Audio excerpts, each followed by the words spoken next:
আরেকটা জিনিস বলছি, দেখুন সিম যখন আপনি নেবেন না, সেটাকে কিন্তু একটু ট্রু কলারে সার্চ করে নেবেন। কারণ সিম কিন্তু নতুন বারে বারে বেরোয় না। সিম যেগুলো কোম্পানি বন্ধ হয়ে যায় সেগুলোকে রিসাইকেলিং করে। সব কোম্পানি রিসাইকেলিং করে, নাম আপনাকে দেখে নিতে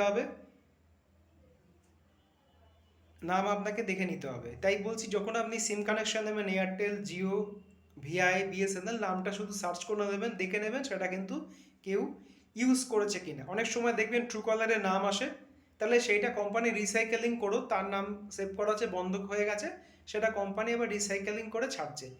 তাই বলছি, যখন আপনি সিম কানেকশন নিতে যাবেন প্রিপেড, আপনাকে দেখে নিতে হবে। এটুকু আমি বললাম।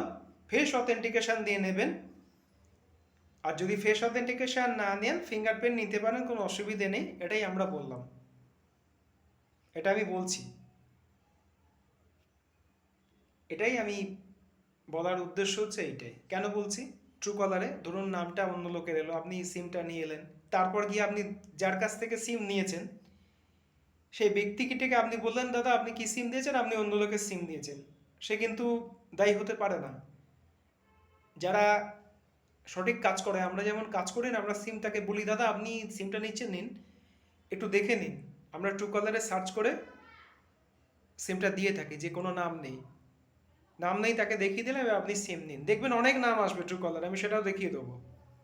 সেটা তো এরমভাবে দেখানো সম্ভব নয়, সেটা আমি দেখিয়ে দেবো। তাই বলছি, সিম কানেকশান নিলে সেই নাম্বারটা ট্রু কলারে সার্চ করে আপনাকে নিতে হবে, আপনাকে বুঝে নিতে হবে, ঠিক আছে?